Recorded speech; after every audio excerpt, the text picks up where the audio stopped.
Hello students, एक बार फिर से स्वागत है हमारे YouTube channel maths means Vipin sir में। देखिए, प्रीवियस वीडियो में हमने आपको बेस थ्योरम और law of total probability theorem question बताए थे। बेस थ्योरम के, बेस प्रमेय के और संपूर्ण प्रायिकता प्रमेय क्वेश्चन बताए थे, मिक्स कब करके बताए थे।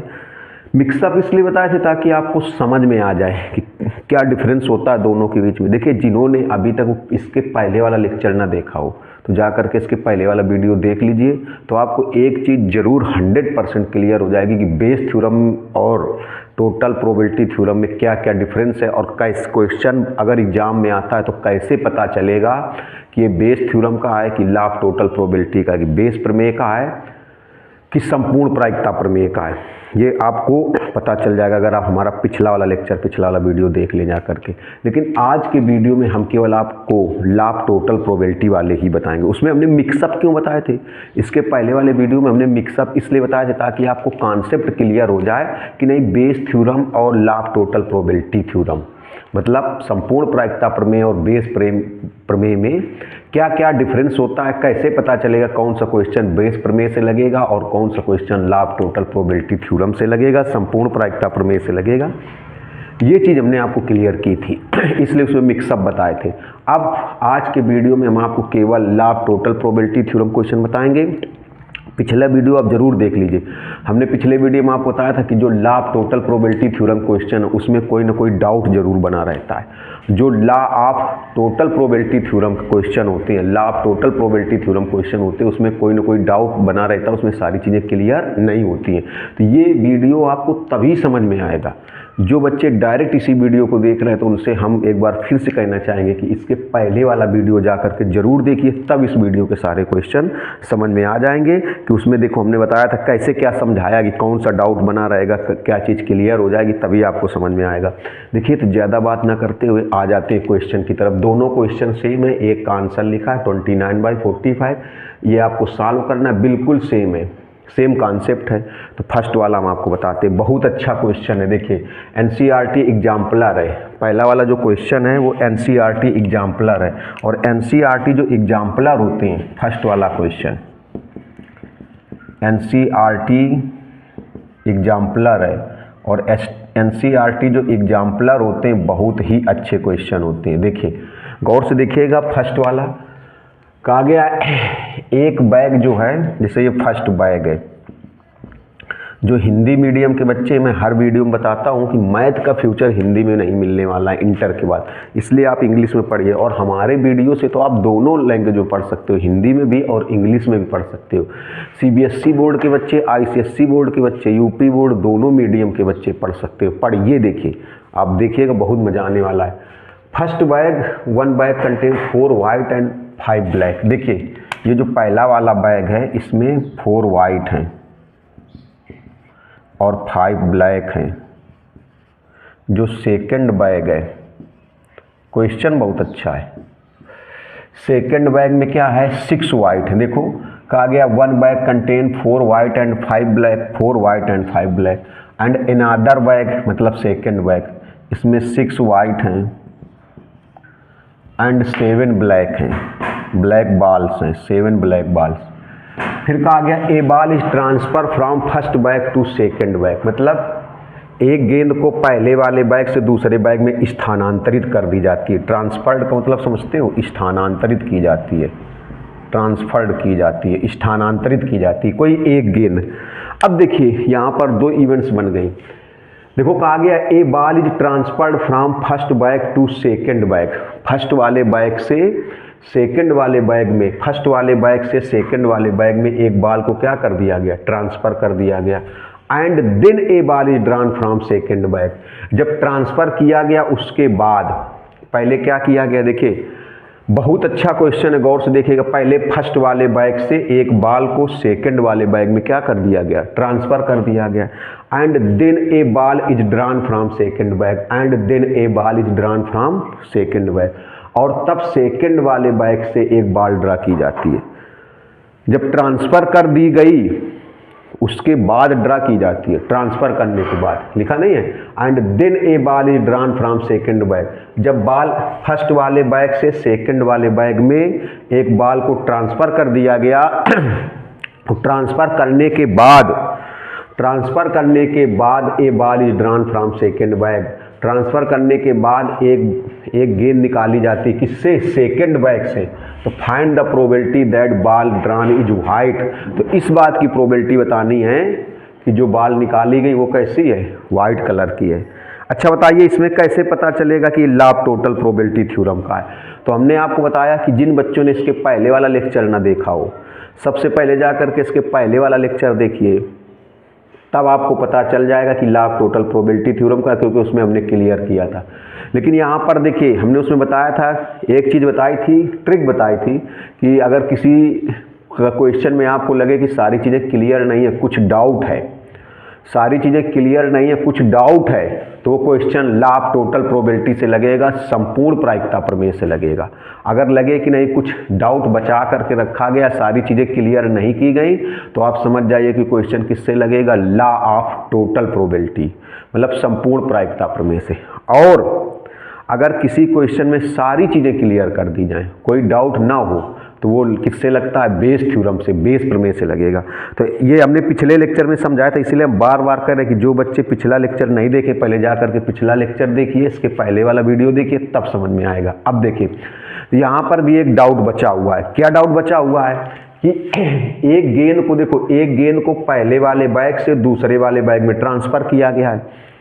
एक गेंद को पहले वाले बैग से दूसरे वाले बैग में ट्रांसफ़र किया गया है।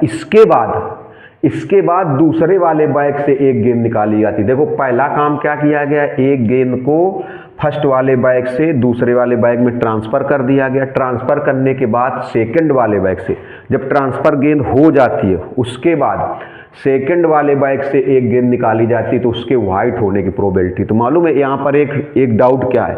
एक डाउट ये है कि जो बॉल यहाँ से इसमें ट्रांसफ़र की गई वो वाइट कलर की है कि ब्लैक कलर की, ये डाउट है। अगर ये डाउट भी क्लियर कर दिया जाए कि नहीं जो ट्रांसफ़र वाली बॉल है ये वाइट थी या ब्लैक थी, तो क्वेश्चन किसका बन जाएगा? बेस थ्योरम का बन जाएगा। इसीलिए हम उस वीडियो में, इसके पहले वाले वीडियो में हमने सारी चीज़ें बहुत क्लियर किया, बहुत ढंग से समझाया, इसलिए मैं बार बार कह रहा हूँ उसके पहले वाला लेक्चर जरूर जाके देख लीजिए। तो यहाँ पर क्या डाउट बचा हुआ है? जब डाउट आपको क्लियर ना हो तो आप समझ जाओ question law of total probability से लगेगा, संपूर्ण प्रायिकता प्रमेय से लगेगा। यहाँ पर डाउट ये बचा हुआ है कि जो बॉल ट्रांसफ़र की गई वो किस कलर की है? हो सकता है वाइट कलर की हो सकता है ब्लैक कलर की। अगर ये भी क्लियर कर दिया जाए कि नहीं ट्रांसफर्ड बॉल इज वाइट, या फिर कह दिया जाए transferred ball is black, transfer की गई बॉल वाइट है या ट्रांसफ़र की गई बॉल ब्लैक है, तो फिर ये किससे लगेगा? बेस थ्योरम से लगेगा। तो यहाँ पर देखिए दो इवेंट्स, पहले क्या कर लेते हैं, एक इवेंट हो गई ट्रांसफरिंग। देखिए किसकी इवेंट हो गई? Transferring white ball from first bag to second bag. ये लेट किया गया, मान लिया गया, सपोज कर लिया गया कि इवन किसकी इवेंट है? Transferring white ball from first bag to second one. मतलब हिंदी मीडियम वाले भी हमने आपको बताया कि आगे मैथ का स्कोप हिंदी में नहीं, तो इसलिए इंग्लिश पढ़े। Transferring white ball from first bag to second bag, मतलब सफ़ेद गेंद को पहले वाले बैग से दूसरे बैग में ट्रांसफ़र करना, ये घटना इवन हो गई। Transferring white ball from first bag to second bag, मतलब सफ़ेद बॉल को पहले वाले बैग से दूसरे बैग में ट्रांसफ़र करना, ये इवन हो गया। चलो E2 क्या हो जाएगा? देखिए E2 हो जाएगा ट्रांसफरिंग ब्लैक बॉल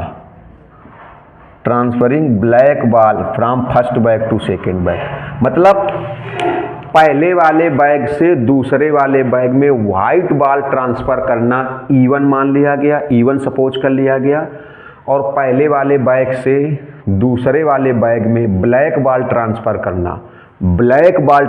करना, इसको क्या मान लिया गया? क्या सपोज कर लिया गया? E2 सपोज कर लिया गया। आपको पिछले वाले वीडियो में हमने बार बार कह रहे, इसका मतलब पिछले वीडियो में कुछ ऐसा जरूर होगा जिससे आपको सारी चीज़ें क्लियर हो जाएंगी। तो आप पिछला वाला वीडियो जरूर देख लीजिए किस तरीके से समझाया था। अब देखिए, तो अब क्या निकाला जाए?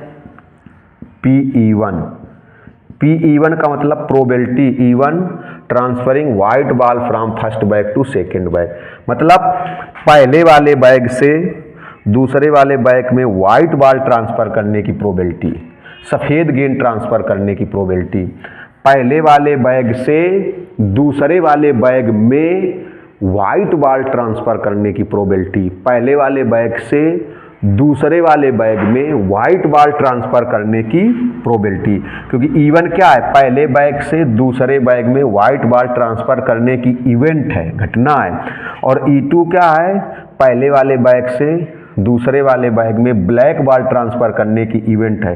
तो P-E1 क्या हो जाएगा, पहले वाले बैग से दूसरे वाले बैग में वाइट बॉल ट्रांसफ़र करने की प्रोबेबिलिटी हो जाएगी। तो बताइए वाइट बॉल ट्रांसफ़र करने की प्रोबेबिलिटी कितनी आ जाएगी, पहले वाले बैग से दूसरे वाले बैग में वाइट बॉल ट्रांसफ़र करने की प्रोबेबिलिटी, तो वाइट कितनी है 4 और टोटल कितनी है 9। P-E2 क्या हो जाएगा, पहले वाले बैग से दूसरे वाले बैग में ब्लैक बॉल ट्रांसफ़र करने की प्रोबेबिलिटी, ब्लैक बॉल ट्रांसफ़र करने की प्रोबेबिलिटी, पहले बैग से दूसरे बैग में ब्लैक बॉल ट्रांसफ़र करने की प्रोबेबिलिटी, तो ब्लैक कितनी है 5 और टोटल कितनी है 9, ये हो जाएगा। अब दोबारा लेट करोगे, जैसे पहले वाले वीडियो में बताया था, इसीलिए कहते हैं पहला वाला वीडियो ज़रूर देख लो। अगेन क्या लेट करेंगे, दोबारा क्या लेट करेंगे, पहला वाला वीडियो ज़रूर देखिए जा करके। देखिए अगेन लेट, दोबारा लेट कर लिया गया, दोबारा क्या लेट करोगे, जो आपको पूछा गया है, a ball is drawn from second bag, find the probability that ball drawn is white. तो अगेन लेट कर लिया जाए, E1 is event of drawing, event of drawing, event of drawing white ball from second bag. देखिए is the event of drawing white ball, again let is the event of drawing white ball from second bag, from second bag, from second bag, again let कर लिया गया, दोबारा मान लिया गया कि is the event of drawing white ball from second bag, क्योंकि देखो प्रोबेबिलिटी किसकी पूछी गई, लिखा नहीं and then a ball is drawn from second bag, find the probability that ball drawn is white, मतलब इसके बाद में ट्रांसफर करने के बाद में दूसरे वाले बैग से एक गेंद निकाली जाती है, तो find the probability that ball drawn is white, इस बात की प्रोबेबिलिटी बताओ कि निकाली गई गेंद वाइट है।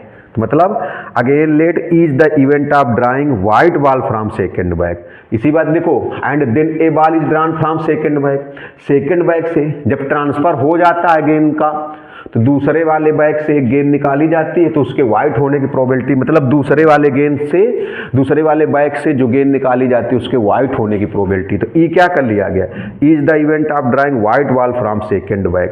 अब देखिए इसको कैसे लिखोगे, PE अपान E1, इसके पहले वाला लेक्चर जो लोग देखेंगे उनको 100% क्लियर हो जाएगा।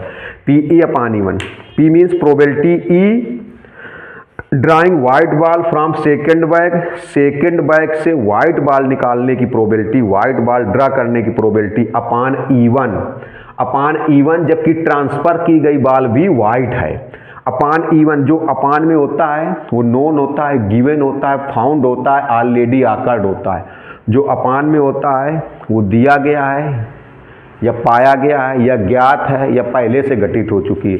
तो P मतलब यहाँ पर P means probability, E second bag से वाइट बॉल ड्रा करने की, P मीन्स प्रोबेबिलिटी, E किसकी प्रोबेबिलिटी, सेकेंड बैग से वाइट बॉल ड्रा करने की probability, P means probability, E किसकी, सेकेंड बैग से वाइट बॉल ड्रा करने की प्रोबेबिलिटी अपान E1, जबकि ये नोन है, गिवन है, क्या क्या नोन है कि ट्रांसफर की गई बॉल भी वाइट है, ट्रांसफर की गई बॉल भी कैसी है, वाइट है, मतलब जो ट्रांसफर बॉल की गई थी, क्योंकि ट्रांसफर जब कर देंगे उसके बाद ही गेंद निकाली जाती है, देखो ना लिखा है first bag to second bag and then a ball is drawn, पहले ट्रांसफर करेंगे उसके बाद, पहले ट्रांसफर करेंगे उसके बाद सेकंड बैग से गेंद निकालेंगे, सेकंड वाले बैग से। तो P का मतलब क्या हुआ, प्रोबेबिलिटी E सेकेंड बैक से वाइट बॉल ड्रा करने की, सेकेंड बैक से वाइट बॉल ड्रा करने की प्रोबेबिलिटी अपान E1, जबकि ट्रांसफर वाली बॉल भी कैसी है, वाइट है। जबकि E1 मतलब नोन है, गिवन है, फाउंड है। क्या नोन है कि ट्रांसफर वाली बॉल भी कैसी है, वाइट है। मतलब दूसरे वाले बैग से, सेकेंड वाले बैग से वाइट बॉल ड्रा करने की प्रोबेबिलिटी, सेकेंड वाले बैग से वाइट बॉल ड्रा करने की प्रोबेबिलिटी, जबकि ट्रांसफर वाली बॉल भी वाइट है। तो अब बताइए कितना आएगा। जब ट्रांसफर वाली भी वाइट है तब वाइट बॉल कैसे ड्रा करेंगे। तो जब ट्रांसफर वाली वाइट है तो यहाँ वाइट कितनी हो जाएंगी, 7 और टोटल हो जाएंगी 14। जब ट्रांसफर वाली वाइट बॉल है तब दूसरे बैग से वाइट बॉल ड्रा करने की प्रोबेबिलिटी। तो जब यहाँ पर ट्रांसफर वाली वाइट है तो यहाँ वाइट कितनी हो जाएंगी, 7 हो जाएंगी और टोटल कितनी हो जाएंगी, 14। देखिए P means probability E second bag से वाइट बॉल ड्रा करने की प्रोबेबिलिटी अपान E1, जबकि ट्रांसफरिंग बॉल भी वाइट है, ट्रांसफर वाली बॉल भी वाइट है। तो जब ट्रांसफर वाली भी वाइट है तो यहाँ वाइट कितनी हो जाएंगी, 7 और टोटल कितनी हो जाएंगी, 14।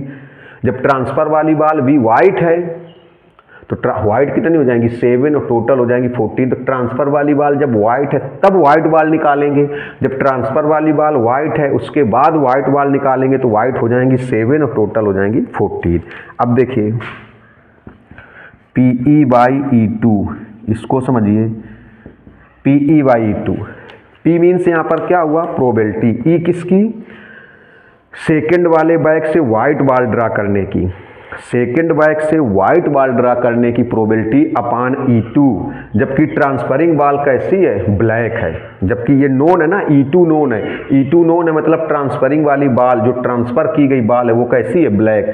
जब ट्रांसफर की गई बॉल ब्लैक है तो इससे वाइट बॉल ड्रा करने की प्रोबेबिलिटी, जब ट्रांसफर की गई बॉल कैसी है, ब्लैक है, तो इससे सेकंड वाले बैग से वाइट बॉल ड्रा करने की प्रोबेबिलिटी। देखो ई क्या है, ई क्या है, event of drawing white ball from second bag. तो पी मीन प्रोबेबिलिटी, ई क्या हुआ, drawing white ball from second bag, second bag से वाइट बॉल ड्रा करने की प्रोबेबिलिटी अपान E2, जबकि ट्रांसफर वाली बॉल कैसी है, ब्लैक है। अच्छा बताओ, तो जब ट्रांसफर वाली बॉल ब्लैक है तो यहाँ ब्लैक कितनी हो जाएंगी, 8, तो टोटल कितनी हो जाएंगी, 14 हो जाएंगी। तो ट्रांसफर वाली बॉल कैसी है, ब्लैक है, लेकिन व्हाइट बॉल ड्रा करने की प्रोबेबिलिटी, सेकंड वाले बैग से व्हाइट बॉल ड्रा करने की प्रोबेबिलिटी, जबकि ट्रांसफर वाली ब्लैक है।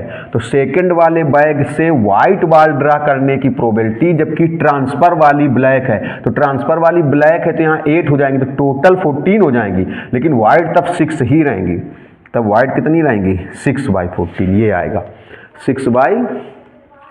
क्यों, क्योंकि सेकंड बैग से वाइट निकाल रहे हैं, तो सेकंड बैग में वाइट कितनी है, 6, लेकिन कब वाइट निकाल रहे हैं, जब ट्रांसफर वाली बॉल कैसी है, ब्लैक। तो जब ब्लैक ट्रांसफर हो जाएगी तो यहाँ ये 8 हो जाएंगी, तो 8 और 6 कितना हो जाएगा, 14। वाइट तो 6 ही रहेंगी लेकिन टोटल 14 हो जाएंगी। अब इसमें एक क्या डाउट है, हमने क्या बताया, कैसे पता चलेगा कि लाभ टोटल प्रोबेबिलिटी लगेगा, क्योंकि एक डाउट है, इसीलिए कहते हैं पिछला वीडियो देख लो। क्या डाउट है कि जो ट्रांसफर बॉल है वो पता नहीं किस कलर की है, ये क्लियर नहीं किया गया। तो अब लिखिए क्या पूछा गया है, find the probability that ball drawn is white. तो लिखेंगे from law of total probability, Hindi में लिखेंगे संपूर्ण प्रायिकता प्रमेय से, हिंदी में लिखेंगे संपूर्ण प्रायिकता प्रमेय से। किसकी प्रोबेबिलिटी, सेकंड वाले बैग से व्हाइट बॉल ड्रा करने की, मींस किसकी प्रोबेबिलिटी पूछी गई, ई की। तो पिछले वीडियो में हमने आपको बताया था इसका फार्मूला कैसे याद रखना होता है। हमने कहा था फार्मूला रटिए नहीं, बनाना सीखिए, इसीलिए कहते हैं बार बार पिछला वीडियो देख लो। तो इसकी प्रोबेबिलिटी कैसे आएगी, PE1 इंटू PE/E1, बताया था ना, जितनी इवेंट्स होंगी ऐसे PE2, पिछले वीडियो में बताया था PE/E2, सारी वैल्यू रख देंगे। देखिए अगर एक इवेंट्स और होती, इसीलिए कहते हैं पिछला वीडियो देख लो, उससे क्लियर हो जाएगा। एक इवेंट्स और होती तो प्लस PE3 इंटू PE/E3। अब देखिए PE1 की वैल्यू ये रखेंगे, PE/E1 की वैल्यू ये, PE2 की वैल्यू ये और PE/E2 की वैल्यू। तो यहाँ पर सारी वैल्यू रख देंगे। वैल्यू रखने के बाद इसका कैलकुलेशन करेंगे तो आंसर हम आपको बताए दे रहे हैं 29/63, और इसका आंसर तो ये लिखा हुआ है सेम क्वेश्चन है, bag contain 4 yellow and 5 red ball, another bag contain 6 yellow and 3 red ball, a ball is transferred from first bag to second bag, पहले बैग से दूसरे बैग में ट्रांसफर की गई, एंड देन उसके बाद जब ट्रांसफर हो गई उसके बाद a ball is drawn from second bag, इसके बाद सेकेंड बैग से एक बॉल निकाली गई, find the probability that ball drawn is yellow, कि जो सेकंड वाले बैग से निकाली गई वो येलो बॉल है, ये आंसर है। देखिए बहुत अच्छा क्वेश्चन था, स्क्रीनशॉट लीजिए। तो कुछ और अच्छे क्वेश्चन बताते हैं law of total probability theorem के। देखिए जो क्वेश्चन स्क्रीन पर लिखा हुआ है इसमें लैंग्वेज में थोड़ा सा घुमाया गया है, लेकिन ये क्वेश्चन वही है जो अभी पहले दो इसके पहले लिखे थे, तो इसको भी आप सॉल्व करना है। आंसर भी लिखा 83/150 है ये बिल्कुल। देखिए थोड़ा सा लैंग्वेज में चेंज कर दिया गया है। अभी क्या पढ़ा था आपने, अभी देखिए आपने क्वेश्चन में पढ़ा था कि पहले वाले बैग से दूसरे वाले बैग में एक बॉल ट्रांसफ़र की जाती है, ट्रांसफ़र जब हो जाती है उसके बाद दूसरे वाले बैग से एक बॉल निकाली जाती है, तो उसके वाइट होने की प्रोबेबिलिटी, या सेकंड वाले क्वेश्चन में था येलो होने की प्रोबेबिलिटी। मतलब पहला कॉन्सेप्ट क्या था कि पहले वाले बैग से दूसरे वाले बैग में एक बॉल को ट्रांसफ़र करना था, और जब ट्रांसफ़र हो जाए उसके बाद पहले वाले बैग से दूसरे वाले बैग में एक बॉल को क्या करना था, ट्रांसफ़र, और जब ट्रांसफ़र हो जाए उसके बाद सेकंड बैग से एक बॉल ड्रा करनी होती थी ना, फिर उसके वाइट या येलो होने की प्रोबेबिलिटी। तो वही सेम कॉन्सेप्ट है, थोड़ा सा लैंग्वेज चेंज किया गया, इसलिए पहले थोड़ा सा बता देते हैं। देखो क्या लिखा है, बैग ए, एक ए बैग है, बैग का नाम दिया गया, एक बैग को ए नाम दिया गया है, एक बैग को बी नाम दिया गया है। Bag A contains 8 white and 7, मतलब जो पहला वाला बैग है उसमें 8 वाइट है और 7 ब्लैक बॉल्स है। एंड बी बैग जो दूसरा वाला बैग है उसमें 5 वाइट हैं, 5 वाइट हैं और 4 ब्लैक बॉल्स हैं, मतलब 4 सफ़ेद है, 5 सफ़ेद है 4 काली। अब 1 ball is picked up from the bag A, bag A से एक बॉल पिक्ड अप उठाई जाती है, निकाली जाती है, and mixed up with the balls in bag B, और मिक्स कर दी जाती है किसमें, with the balls in bag B, bag B वाली बॉल्स में। तो बात तो वही हो गई जो अभी थी, ए वाले से निकाली और बी वाले में मिक्स की, तो वही तो बात हो गई कि ए वाले से बी में क्या कर दी गई, ट्रांसफ़र कर दी गई। देखिए लैंग्वेज घुमा दी गई, बच्चे कन्फ्यूज हो जाते हैं, इसलिए हम आपको बता रहे हैं कि 1 ball is picked up from the bag A, bag A से एक बॉल पिकअप की गई, मतलब निकाली गई, उठाई गई, एंड मिक्स्ड मिला दी गई, mixed up with the balls, गेंदों के साथ, किसमें, in bag B, bag B की जो बॉल्स हैं उनके साथ मिक्स कर दी गई। तो बात तो वही हुई कि जब ए वाले से निकाली गई ए बैग से और बी बैग में मिक्स कर दी गई, तो इसका मतलब क्या हुआ, ट्रांसफ़र ही तो हुई, एक तरीके से देखा जाए तो ट्रांसफर्ड ही तो की गई है, बात है कि नहीं। थोड़ी सी लैंग्वेज देखिए घुमा दी गई, ट्रांसफ़र की गई, जब मिक्स कर दी गई। अभी दो क्वेश्चन में क्या पढ़ा था कि जब ट्रांसफ़र कर दी गई उसके बाद फिर सेकंड बैग से बॉल निकालते थे तो उसके वाइट या येलो होने की प्रोबेबिलिटी, तो वही चीज़ इससे पिक की गई, पिकअप की गई और इसमें क्या कर दी गई, मिक्स कर दी गई। उसके बाद देखिए in bag B, then a ball is drawn out, इसके बाद जब ये मिक्स कर दी गई उसके बाद then a ball is drawn out from it, इसके बाद एक बॉल ड्रा की गई फ्रॉम इट, मतलब समझते हो, इट मतलब इससे, सेकंड से, जिसमें मिक्स कर दी गई इट। इट का मतलब देखो पहले बी वाले में मिक्स कर दी गई, then a ball is drawn out from it, तब इससे एक बॉल निकाली गई। इससे मतलब किससे, बी वाले से।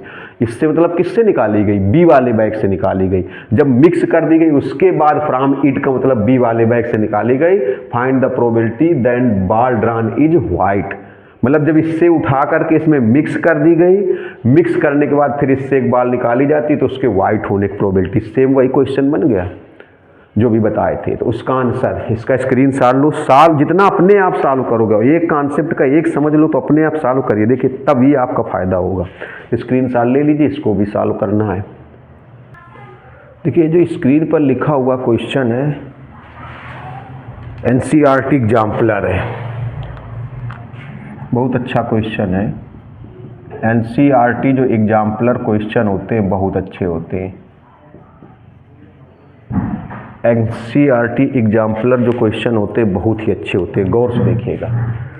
ऐसे क्वेश्चन आपको बेस थ्योरम में बहुत सारे पढ़ने को मिलेंगे। बेस प्रमेय वाले जब क्वेश्चन पढ़ोगे, नेक्स्ट वीडियो से बेस प्रमेय के ही बताएंगे, तब आपको बहुत क्वेश्चन ऐसे मिलेंगे, इसलिए थोड़ा गौर से देखिएगा। बेस थ्योरम वाले जब आप पढ़ेंगे तो बहुत अच्छे अच्छे क्वेश्चन मिलेंगे, गौर से देखिएगा।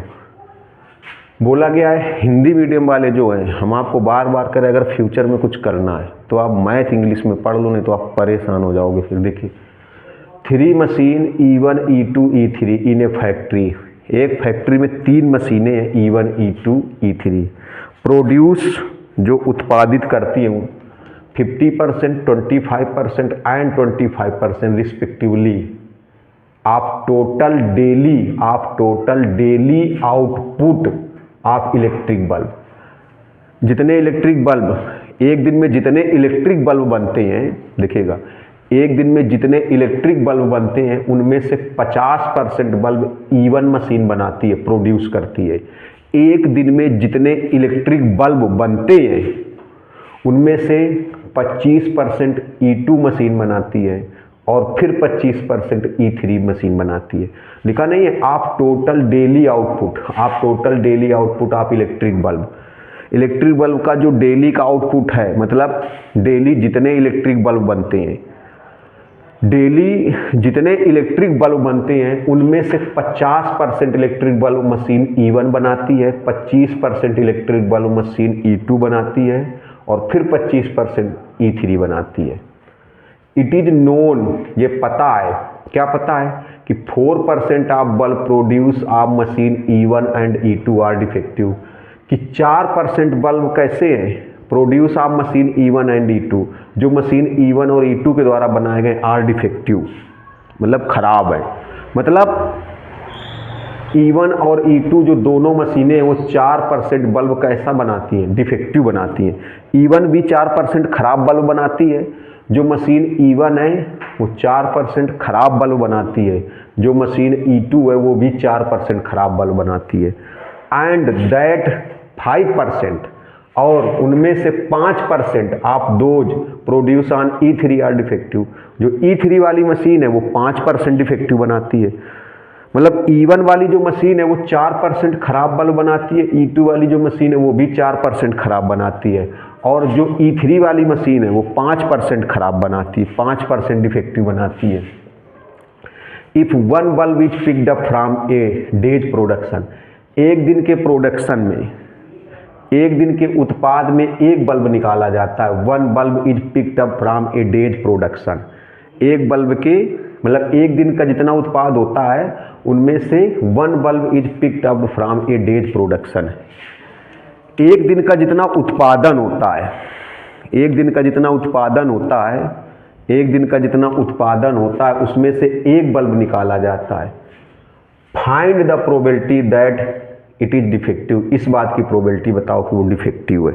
देखिए यहाँ पर भी एक डाउट है, अगर डाउट क्लियर हो जाए तो यही क्वेश्चन बेस थ्योरम से हो जाएगा, और डाउट क्लियर नहीं हो रहा, हमने इसलिए कहा था इसका पिछला वाला वीडियो देख लो तो आपको सारी चीज़ें पता चल जाएंगी। किस तरीके से हमने आपको समझाया था कि क्वेश्चन कैसे पहचानेंगे कि बेस थ्योरम का या टोटल प्रोबेबिलिटी का है। एक चीज़ तो पता चल गई कि 1 bulb is picked up from A days production, एक दिन का जितना प्रोडक्शन है, एक दिन का जितने बल्ब बने हैं उनमें से एक बल्ब निकाला जाता है। 1 bulb is picked up from A days production, एक दिन के प्रोडक्शन में जितने बल्ब हैं उनमें से एक बल्ब निकाला जाता है। Find the probability that it is defective, इस बात की प्रोबेबिलिटी बताओ कि ये डिफेक्टिव है, खराब है। अब देखिए एक चीज़ मालूम है क्या डाउट है, अगर वो डाउट भी क्लियर हो जाए तो क्वेश्चन बेस थ्योरम से हो जाएगा। तो बता रहे क्या डाउट है। यहाँ पर एक चीज़ का डाउट है कि बल्ब डिफेक्टिव तो है, लेकिन वो डिफेक्टिव बल्ब किसने बनाया है, मशीन E1 ने बनाया कि E2 ने बनाया कि E3 ने बनाया। अगर ये भी क्लियर कर दिया जाए कि जो डिफेक्टिव बल्ब है वो प्रोड्यूस्ड बाय मशीन E1 या डिफेक्टिव बल्ब जो है वो प्रोड्यूस्ड बाय मशीन E2 है, या जो डिफेक्टिव बल्ब है वो प्रोड्यूस्ड बाय मशीन E3 है। अगर ये भी क्लियर कर दिया जाए कि जो डिफेक्टिव वाला बल्ब है ये किसने प्रोड्यूस किया है, E1 ने प्रोड्यूस किया है कि E2 ने प्रोड्यूस किया है कि E3 ने प्रोड्यूस किया है, अगर ये भी क्लियर कर दिया जाए, तो ये क्वेश्चन किससे लग जाएगा, बेस थ्योरम से लग जाएगा। लेकिन वो चीज़ अभी क्लियर नहीं है, बस एक चीज़ क्लियर है, एक डाउट है। और हमने इसीलिए कहा पिछला वीडियो देख लो तो उसमें हमने किस तरीके से आपको समझाया था कि कैसे पता चलेगा कि क्वेश्चन कैसे पहचानेंगे कि बेस थ्योरम से है कि लॉ ऑफ टोटल प्रोबेबिलिटी से। तो यहाँ पर एक डाउट है कि बल्ब इज डिफेक्टिव, बल्ब तो डिफेक्टिव है, ये डाउट तो क्लियर हो गया, लेकिन ये डाउट है कि जो डिफेक्टिव बल्ब है वो किस मशीन का है, E1 का है कि E2 का है कि E3 का है। ये डाउट क्लियर नहीं हो पा रहा है कि जो बल्ब डिफेक्टिव है वो किस मशीन का है, E1 का है कि E2 का है कि E3 का है। ये डाउट बना हुआ है कि डिफेक्टिव वाला बल्ब किस मशीन ने प्रोड्यूस किया है। अगर ये भी क्लियर कर दिया जाए कि डिफेक्टिव वाला बल्ब मशीन E1 का है या E2 का है या E3 का है, तो यही क्वेश्चन जो है ये क्वेश्चन फिर किसका हो जाएगा, बेस थ्योरम का हो जाएगा। तो देखिए ज़रा गौर से, कैसे देखेंगे, ढंग से देखिएगा। लेट कर लिया जाए, अच्छा क्वेश्चन है, इसका आंसर आ रहा है, शायद आंसर लिख रहे हैं क्योंकि हम इसका कॉन्सेप्ट बताएंगे, आप कैलकुलेशन कर लेंगे। ये आ रहा है, लेट कर लिया जाए E1 E2 एंड E3 जैसे लिखा भी है, are the events of, events घटनाएं किसकी, आप प्रोड्यूसिंग बल्ब, बल्ब प्रोड्यूस करने की, by machines E1 E2 E3 respectively क्रमशः। मतलब E1 क्या है, मशीन E1 के द्वारा बल्ब बनाना, E1 घटना हो गई, मशीन E2 के द्वारा बल्ब प्रोड्यूस करना E2 हो जाएगा, मशीन E3 के द्वारा बल्ब प्रोड्यूस करना E3 हो जाएगा। बहुत सिंपल क्वेश्चन है, जितनी बड़ी लैंग्वेज है ना लोग देख कर डर जाते, उससे ज़्यादा सिंपल क्वेश्चन है। देखिए ज़रा गौर से, तो PE1 क्या हो जाएगा, यहाँ पर PE1 हो जाएगा probability of producing bulb by machine E1, मतलब मशीन E1 के द्वारा बल्ब प्रोड्यूस करने की प्रोबेबिलिटी, मशीन E1 के द्वारा बल्ब प्रोड्यूस करने की प्रोबेबिलिटी, मशीन E1 के द्वारा बल्ब प्रोड्यूस करने की प्रोबेबिलिटी। तो मशीन E1 के द्वारा बल्ब प्रोड्यूस करने की प्रोबेबिलिटी, मशीन E1 कितने परसेंट बनाती है, 50%, तो हो जाएगा 50/100, तो हो जाएगा 1/2। देखो परसेंटेज है ना, तो टोटल कितना होगा, टोटल आउटकम्स 100 होगा। PE2 क्या हो जाएगा, E2 मशीन के द्वारा बल्ब प्रोड्यूस करने की प्रोबेबिलिटी, बल्ब बनाने की प्रोबेबिलिटी, E2 मशीन के द्वारा बल्ब बनाने की प्रोबेबिलिटी, E2 मशीन के द्वारा, तो E2 मशीन कितना बनाती है, 25%, 25/100, 1/4। PE3 मशीन E3 के द्वारा बल्ब प्रोड्यूस करने की प्रोबेबिलिटी, मशीन E3 जो है ना, E3 के द्वारा बल्ब प्रोड्यूस करने की प्रोबेबिलिटी, E3 के द्वारा, तो E3 कितना बनाती है, 25%, 25/100। परसेंटेज की जब प्रोबेबिलिटी निकालते हैं, परसेंटेज की जब प्रोबेबिलिटी निकालते हैं तो टोटल आउटकम्स, प्रोबेबिलिटी क्या होती है, favourable outcomes upon total outcomes. जब परसेंटेज की प्रोबेबिलिटी निकालते हैं तो टोटल आउटकम्स 100 ही होता है। टोटल आउटकम्स कितना होता है, 100 होता है। अब देखिए अगेन लेट, अब अगेन में क्या लेट करोगे, जिसकी प्रोबेबिलिटी पूछी गई, किसकी probability, find the probability that bulb is defective, it is defective. Again let, बहुत सिंपल है question, is the event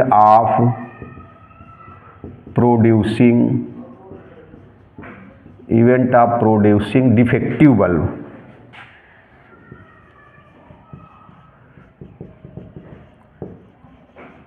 defective bulb. Again let is the event of producing of defective bulb, is the event of, again let is the event of producing of defective bulb. ये किसकी event है, defective, खराब bulb बनाए जाने की घटना ई है, क्योंकि इसी की देखो कहा गया ना, find the probability that it is defective, one bulb is picked up, एक बल्ब उठाया जाता है तो इसकी प्रोबेबिलिटी बताओ कि डिफेक्टिव है। तो E is the event of producing, हमने आपको बताया था इसके पिछले वीडियो, इसलिए देखिए आप सारी चीज़ें क्लियर हो जाएं। Again let is the event of producing of defective bulb, E क्या है, डिफेक्टिव बल्ब बनाने की घटना है। तो अब देखिए बिल्कुल सिंपल क्वेश्चन है, बहुत ही सिंपल, PE/E1 अब देखो ये क्या हो जाएगा, P मतलब प्रोबेबिलिटी, E किसकी प्रोबेबिलिटी, डिफेक्टिव बल्ब प्रोड्यूस करने की, डिफेक्टिव बल्ब प्रोड्यूस करने की प्रोबेबिलिटी या डिफेक्टिव बल्ब होने की probability, is the event of producing या is the event of picked up, चाहे लिख दो picking up defective bulb, is the event of picking up defective bulb, मतलब ई किसकी इवेंट है, पिकिंग अप का मतलब हो गया निकालने की, निकालने की, कैसा, डिफेक्टिव बल्ब, डिफेक्टिव बल्ब निकालने की जो घटना है वो ई है, डिफेक्टिव बल्ब मतलब खराब बल्ब निकालने की जो घटना है वो ई है, डिफेक्टिव बल्ब निकालने की जो घटना है वो ई है, खराब बल्ब निकालने की जो घटना है वो ई है, डिफेक्टिव बल्ब निकालने की जो घटना है वो ई है। तो is the event of picking up defective bulb, defective bulb निकालने की घटना ई है, डिफेक्टिव बल्ब निकालने की घटना ई है। पी मीन्स प्रोबेबिलिटी, ई डिफेक्टिव बल्ब निकालने की, इवन नोन है, गिवन है, फाउंड है, ऑलरेडी आकर्ड है, पता है, दिया है, ज्ञात है या पहले से घटित हो चुकी है। तो डिफेक्टिव बल्ब निकालने की प्रायिकता अपान ईवन मतलब जबकि वो ईवन मशीन का है, डिफेक्टिव बल्ब निकालने की प्रोबेबिलिटी जबकि अपान ईवन, जबकि ये नोन है कि वो ईवन मशीन का है, ईवन मतलब पहली मशीन का है, मतलब पहली मशीन, पी मीन्स प्रोबेबिलिटी, ई डिफेक्टिव बल्ब पिकिंग अप की, डिफेक्टिव बल्ब निकालने की प्रोबेबिलिटी अपान ईवन, जबकि वो डिफेक्टिव बल्ब किसका है, मशीन ईवन का है, डिफेक्टिव बल्ब निकालने की प्रोबेबिलिटी जबकि वो मशीन ईवन का है, जबकि वो मशीन ईवन का है, डिफेक्टिव बल्ब निकालने की प्रोबेबिलिटी जबकि वो डिफेक्टिव बल्ब किसका है, अपान ईवन, जबकि ये नोन है कि वो डिफेक्टिव बल्ब किसका है, ईवन मशीन का है, मतलब ईवन मशीन का डिफेक्टिव बल्ब निकालने की प्रोबेबिलिटी। तो ईवन वाले मशीन कितने % डिफेक्टिव बनाती है, 4%, तो हो जाएगा 4/100 मतलब 1/25। अब हो जाएगा PE अपान E2, P मीन्स यहाँ पर probability, E defective bulb picking up की निकालने की अपान E2, जबकि मशीन E2 का है, डिफेक्टिव बल्ब किसका है, E2, जबकि ये नोन है कि वो डिफेक्टिव बल्ब किसका है, E2 का। तो मतलब डिफेक्टिव बल्ब निकालने की प्रोबेबिलिटी जबकि वो मशीन E2 का है, E2 मशीन का, E2 मशीन का, P means probability, E defective bulb pickup करने की, निकालने की अपान E2, जबकि वो दूसरी मशीन का है, E2 मशीन का। तो E2 मशीन का डिफेक्टिव बल्ब 4/100 PE अपान E3, PE अपान E3, P means probability, E किसकी प्रोबेबिलिटी, E किसकी प्रोबेबिलिटी, डिफेक्टिव बल्ब निकालने की अपान E3, जबकि वो E3 मशीन का है, E3 मशीन का, P मतलब probability, E defective bulb pickup निकालने की अपान E3 मतलब E3 मशीन का। तो E3 मशीन में कितने डिफेक्टिव है, 5%, तो कितना आ जाएगा बताओ, 5/100 1/20। अब लिखोगे from law of total probability, total probability क्या है, डिफेक्टिव बल्ब निकालने की प्रोबेबिलिटी मतलब PE किसकी, डिफेक्टिव बल्ब पिकअप करने की प्रोबेबिलिटी मतलब प्रोबेबिलिटी ऑफ E मतलब डिफेक्टिव बल्ब निकालने की प्रोबेबिलिटी। लेकिन यहाँ पर ये क्लियर नहीं किया गया कि वो डिफेक्टिव बल्ब किस मशीन का है, E1 का कि E2 का, E3 का। तो बस PE का मतलब डिफेक्टिव बल्ब निकालने की प्रोबेबिलिटी, प्रोबेबिलिटी ऑफ पिकअप या पिकिंग अप डिफेक्टिव बल्ब। तो अब देखो कैसे बनेगा, पहले E1 से स्टार्ट करो, PE1 जैसे आपको पिछले में बताया था फार्मूला है, PE अपान E1 प्लस PE2 PE अपान E2 प्लस PE3 PE अपान E3, सारी वैल्यू रखो। देखो PE1 की वैल्यू 1/2, PE अपान E1 की वैल्यू 1/25, PE2 की वैल्यू 1/4, PE अपान E2 की वैल्यू 1/25, PE3 की वैल्यू 1/4 और PE अपान E3 की वैल्यू 1/20। ये हो जाएगा 1/50 1/100 80। इन सब का एलसीएम आएगा 400। इसको सॉल्व कर लेंगे तो आंसर ये आएगा 17/400, 17/400, एलसीएम 400। अब देखिए इसका स्क्रीनशॉट लीजिए जल्दी से, बहुत अच्छा क्वेश्चन था, स्क्रीनशॉट ले लीजिए। ये देखिए जो क्वेश्चन है ये एनसीईआरटी एग्जाम्पलर है। इसके बाद इसी के जैसा एक क्वेश्चन आपको भी लिखेंगे लगाने के लिए, ये है एनसीईआरटी एग्जाम्पलर। ये ऐसे क्वेश्चन होते हैं कि बच्चे सॉल्व करने से डरते हैं। थोड़ी सी लैंग्वेज इसमें घुमा दी गई है, लैंग्वेज को थोड़ा सा चेंज कर दिया गया तो टफ लगने लगा, कठिन लगने लगा। इसी के जैसा एक क्वेश्चन अभी और लिखेंगे, उसको सॉल्व करना होगा। फिर आपको नेक्स्ट वीडियो से बेस थ्योरम के क्वेश्चन लेके चलेंगे। बेस थ्योरम के देखिए बहुत ही ज़बरदस्त क्वेश्चन आपको स्क्रीन पर दिख रहा है, बहुत ही ज़्यादा अच्छा क्वेश्चन। थोड़ी सी लैंग्वेज चेंज कर दी गई बस, और बच्चे क्वेश्चन नहीं सॉल्व कर पाते। देखो क्या है, देयर आर 2 बैग्स, 2 बैग है, 1 of which contain 3 black and 4 white. उनमें से एक बैग में 3 काली हैं, 4 सफ़ेद गेंदें हैं। अदर दूसरे वाले में 4 ब्लैक हैं एंड 3 वाइट है, दूसरे वाले में 4 काली और 3 सफ़ेद हैं। Balls a fair die is cast, एक सुंदर पासा, अच्छा पासा फेंका जाता है।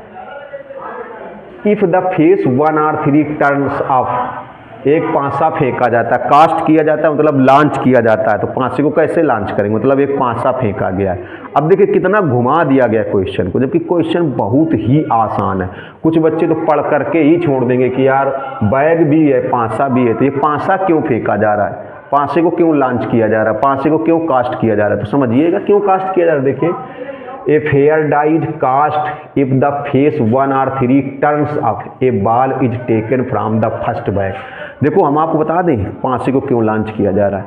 अगर पासे में 1 या 3 आता है, अगर पासे में से 1 या 3 आता है तो जो बॉल है वो पहले बैग से निकाली जाती है। A ball is taken from the first bag. तो इसका मतलब ये हुआ कि अगर पासे में 1 या 3 आएगा तो पहला बैग सेलेक्ट करेंगे, ये मतलब हुआ। मतलब पासे को किस लिए फेंका गया, पासे को सिर्फ इसलिए कास्ट किया गया है कि कौन सा बैग सेलेक्ट होगा उससे पता लगाएंगे। तो अगर पासे में 1 या 3 आता है, अगर पासे में से 1 या 3 आता है तो a ball is taken from the first bag. तो मतलब अगर पासे में 1 या 3 आएगा तो पहले बैग से गेंद निकाली जाएगी, पहले वाले बैग को सिलेक्ट किया जाएगा, पहले वाले बैग को चुना जाएगा, पहले वाले बैग को चूज किया जाएगा। मतलब पासे को क्यों कास्ट किया गया, पासे को सिर्फ इसलिए कास्ट किया गया कि अगर पासे में 1 या 3 आ जाएगा तो पहला वाला बैग सिलेक्ट करेंगे। And if any other face, मतलब दूसरा कोई नंबर आता है, 1 और 3 नहीं आता है, 1 3 नहीं आता मतलब कितना आता है 2 4 5 6। अगर 2 4 5 6 आता है एनी अदर फेस, तो turns off a ball is chosen from second bag, तो फिर दूसरे वाले बैग से बॉल सेलेक्ट की जाती है। तो मतलब यहाँ पर समझ गए पासे को क्यों कास्ट किया। अगर आपसे कोई पूछ ले कि पासे को क्यों कास्ट किया तो आप बताओगे अगर पासे में 1 या 3 आएगा तो पहला वाला बैग सिलेक्ट होगा। किस लिए सिलेक्ट होगा, बॉल निकालने के लिए। और अगर पासे में कोई दूसरी नंबर आएगी, दूसरी नंबर मतलब समझते हो 2 4 5 6, अगर 2 4 5 6 आएगा तो सेकंड वाला बैग सिलेक्ट करेंगे। किस लिए सिलेक्ट करेंगे, a ball is chosen from second bag, ball जो चुनी जा रही है वो सेकंड बैग से चुनी जाएगी। तो find the probability choosing a black ball, तो एक ब्लैक बॉल चूज करने की प्रोबेबिलिटी। यहाँ पर भी एक डाउट है, क्या डाउट है मालूम है, क्या डाउट है, डाउट ये है कि पहला बैग सिलेक्ट हुआ है कि दूसरा, ये नहीं पता चल पा रहा है। बस इतना पता चल गया कि प्रोबेबिलिटी किसकी बतानी है, ब्लैक बॉल की। हमने आपको बताया था इसके पहले वाले वीडियो में कि जब कोई डाउट बना रहता है तो क्वेश्चन किसका होता है, लॉ ऑफ टोटल प्रोबेबिलिटी का। तो यहाँ पर क्या डाउट बना हुआ है कि जो बैग सिलेक्ट हुआ है वो कौन सा सिलेक्ट हुआ है, पहला सिलेक्ट हुआ है कि दूसरा। मतलब जो ब्लैक बॉल निकाली गई है, जो काली वाली गेंद निकाली गई है वो किस बैग से निकाली गई, किस बैग से निकाली, मतलब फर्स्ट से निकाली गई कि सेकंड से निकाली गई, फर्स्ट बैग से निकाली गई कि सेकंड बैग से निकाली गई, ये नहीं पता चल पा रहा, क्लियर नहीं हो पा रहा है। अगर ये भी क्लियर हो जाए कि जो ब्लैक बॉल ड्रा की गई है, चूज की गई है, वो फर्स्ट बैग की है कि सेकंड बैग की है, अगर ये पता चल जाए कि जो ब्लैक बॉल सिलेक्ट की गई है, चूज की गई, वो फर्स्ट बैग से है या सेकंड बैग से है, तो यही क्वेश्चन मालूम किसका बन जाएगा, बेस थ्योरम का बन जाएगा, बेस प्रमेय का बन जाएगा, बेस थ्योरम का बन जाएगा, बेस प्रमेय का बन जाएगा। अब देखिए, तो यहाँ पर अगर फिर से अगर यहाँ पर कोई पूछ ले जाए कि डाइस को क्यों कास्ट किया गया, पासे को क्यों लॉन्च किया गया, पासे को क्यों फेंका गया, तो पासे को फेंकने से बैक सिलेक्ट करना है। अगर पासे में 1-3 आ जाए, अगर पासे में 1-3 आ जाए तो समझ जाओ पहला बैक सिलेक्ट होगा। और बैक किस लिए सिलेक्ट होगा? बाल निकालने के लिए। देखा ना, ये बाल is taken from the first back. अगर पासे में 1 या 3 आता है तो पहला बैक सिलेक्ट होगा। And if any other face, अगर कोई दूसरा फेस आता है, दूसरी कोई नंबर आती है, दूसरा कोई फेस टर्न अप फेस का मतलब वही 2, 4, 5, 6, दूसरे में क्या बचेगा? 1 और 3 को छोड़ दीजिए, तो 1, 3 को छोड़ देंगे तो क्या बचेगा? 2, 4, 5, 6। तो अगर 2, 4, 5, 6 वाला फेस ऊपर आता है तो ये बाल is chosen from second back, तो मतलब सेकंड बैक से एक बाल निकाली जाती है। तो मतलब पहला वाला बैक कब सिलेक्ट होगा?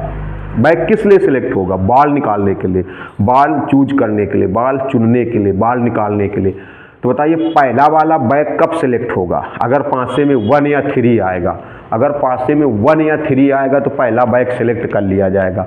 और दूसरा वाला बैक कब सिलेक्ट होगा? दूसरा वाला बैक कब सिलेक्ट होगा? जब पासे में 1, 3 के अलावा 2, 4, 5, 6 आएगा तो दूसरा बैक सिलेक्ट होगा।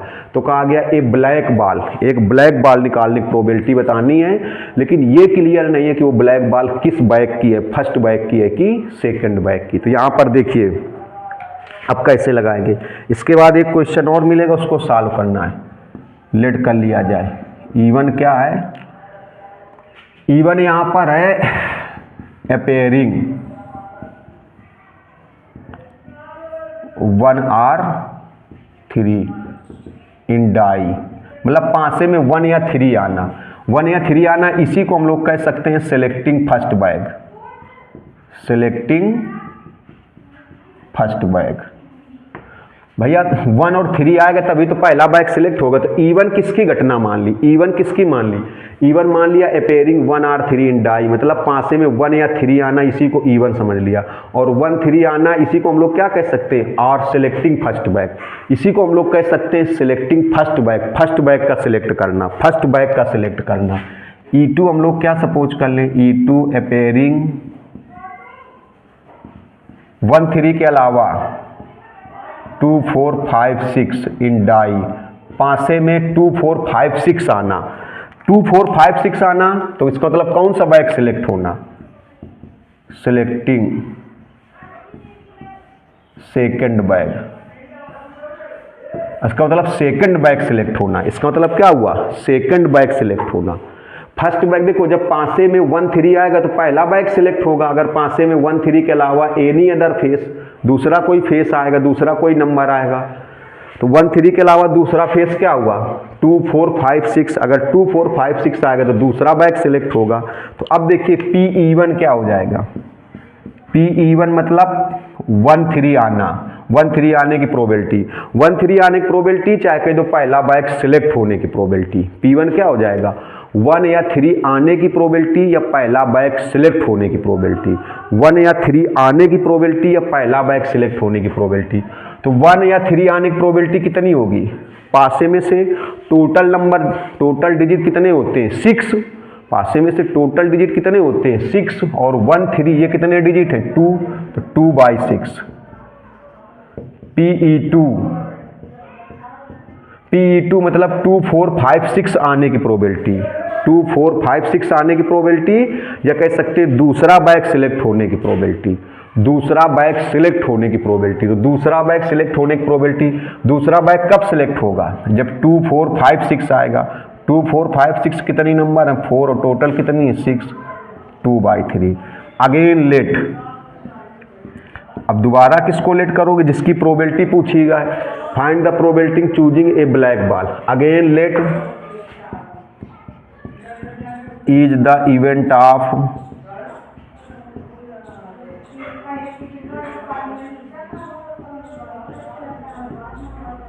ए ब्लैक बाल। PE/E1। अब P का मतलब प्रोबेबिलिटी, E किसकी? Choosing a black ball, black ball चुनने की probability. P means probability, E किसकी probability? Choosing a black ball, black ball चुनने की प्रोबेबिलिटी। ब्लैक बाल चुनने की प्रोबेबिलिटी अपान E1 मतलब फर्स्ट बैक, जबकि ये नोन है, E1 नोन है, गिवन है, फाउंड है। तो ब्लैक बॉल चुने जाने की प्रोबेबिलिटी अपान E1 मतलब फर्स्ट बैग से ब्लैक बॉल चुने जाने की प्रोबेबिलिटी, फर्स्ट बैग से ब्लैक बॉल चुने जाने की प्रोबेबिलिटी, फर्स्ट बैग से ब्लैक बॉल चुने जाने की प्रोबेबिलिटी अपान E1 फर्स्ट बैग से। तो बताओ फर्स्ट बैग से ब्लैक बॉल चुने जाने की प्रोबेबिलिटी, तो फर्स्ट वाले बैग में ब्लैक कितनी है 3 और टोटल कितनी है 3 4 7 है, PE अपान E2, PE अपान E2। P का मतलब probability choosing black ball from E2 second bag से ब्लैक बॉल। तो सेकेंड बैग में ब्लैक कितनी है 4 और टोटल कितनी है 7। अब लिखोगे law of total probability, law of total probability from total probability क्यों लगेगा, आपको पिछले वीडियो में बताया था कि एक चीज़ क्लियर नहीं है कि जो ब्लैक बॉल है वो किस बैग की है, फर्स्ट बैग की है कि सेकंड की। अगर ये भी क्लियर पता चल जाए कि जो ब्लैक बॉल है वो फर्स्ट बैग से है कि सेकंड से, तो बेस थ्योरम से लगेगा। तो यहाँ पर क्या लिखोगे देखो, P मीन्स प्रोबेबिलिटी, किसकी probability choosing a black ball मतलब E की प्रोबेबिलिटी। तो इसका फार्मूला क्या बनेगा E1 PE by E1 plus PE2 by E2। अब PE1 की वैल्यू 1/3, PE बाई E1 की वैल्यू 3/7 प्लस PE2 की वैल्यू PE अपान E2 की वैल्यू 4/7। यह आएगा 3 + 8/21, तो 11/21। इसका स्क्रीनशॉट लीजिए। तो एक क्वेश्चन और लिख रहा है जो बिल्कुल इसी के जैसा है, उसको सॉल्व करना है। इसका स्क्रीनशॉट लीजिए, बिल्कुल इसी के जैसा लिखा जाएगा। अब देखिए जो क्वेश्चन स्क्रीन पर लिखा है इसको सॉल्व करना है। There are 2 bags, one of which contain 4 black and 6 red. पहले वाले में 4 ब्लैक 6 रेड है। Other contain 7 black and 3 red है। A fair die is cast if face 1 or 2 turns of a ball is taken from first bag, and if any other face turn of a ball is chosen from second bag, prime the probability choosing a black balls। तो इसका screenshot ले लीजिए, solve करना है। अब आपको लगा okay हम वाकई में आपके लिए मेहनत कर रहे हैं, लिख रहे हैं, बहुत टाइम दे रहे हैं आप लोगों को। आप हमारे चैनल को सब्सक्राइब तो कर ही सकते हैं, सब्सक्राइब कर दीजिए, लाइक करिए, कमेंट्स करिए। आने वाले समय में आपको बहुत अच्छे वीडियो कंपटीशन तक के मिलेंगे। तो मिलते हैं नेक्स्ट वीडियो में, तब तक के लिए नमस्कार, धन्यवाद।